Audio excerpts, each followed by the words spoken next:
Hello बच्चों, let's see the question. Question says which statement is true about saline hydrides?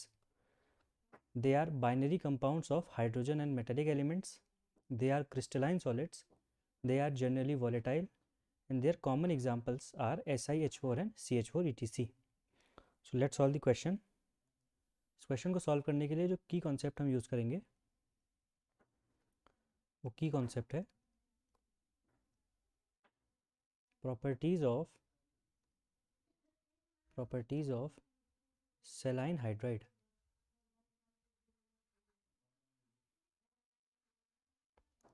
So what are saline hydrides? Saline hydrides होते हैं hydrides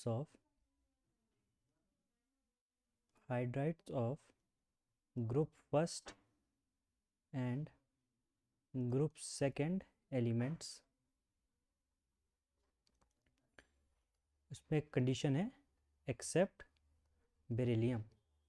beryllium को छोड़ के group first और group second के elements के जो हाइड्राइड्स होते हैं वो सेलाइन हाइड्राइड्स कहलाते हैं. इसके अगर मैं एग्जांपल आपको बताऊं तो हम ले सकते हैं sodium hydride, magnesium hydride MgH2, calcium hydride ETC.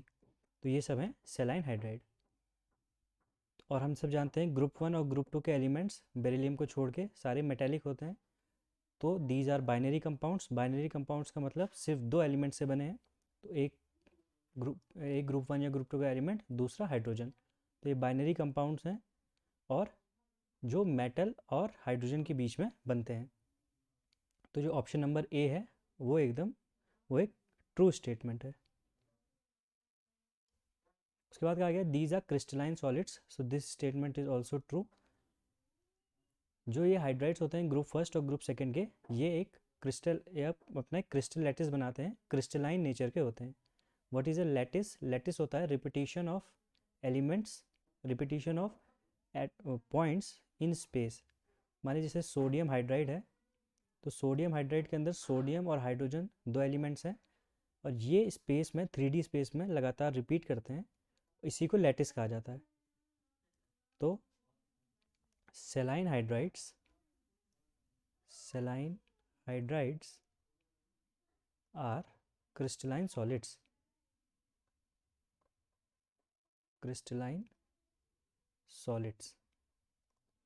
और क्रिस्टलाइन सॉलिड होने की वजह से, क्रिस्टलाइन सॉलिड का मतलब इनके पास एक लैटिस होगा और लैटिस होने की वजह से their melting point and boiling point are very high. Melting point and boiling point are very high.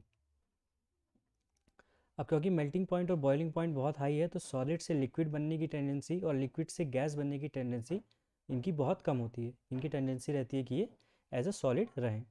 Melting point काफ़ी हाई होता है, बॉइलिंग पॉइंट बहुत ज़्यादा हाई होता है, तो बहुत आसानी से ये वेपर में कन्वर्ट नहीं होते. और थर्ड ऑप्शन हमें कहता है कि they are generally volatile. Volatile का मतलब जो बहुत ईजिली वेपर में कन्वर्ट हो जाएं. ऐसे एलिमेंट जो बहुत ईजिली वेपर में कन्वर्ट हो जाएं वॉलेटाइल कहलाते हैं. लेकिन जो हाइड्राइड्स हैं saline hydrides, these are non volatile in nature. So option number C is false. Option number D कहता है their common examples are SiH4 and CH4. This statement is also false क्योंकि ये group first और group second के hydrides होते हैं. इनके examples NaH, MgH2, CaH2 ETC होंगे. सो हमें यहाँ पे पूछा गया ट्रू स्टेटमेंट्स के बारे में. तो यहाँ से हम बता सकते हैं कि A and B are true but C and D but not C and D. तो ऑप्शन नंबर C यहाँ पे हमें करेक्ट दिखता है. Final answer of this question is option number C. Hope you have understood it well. Best of luck.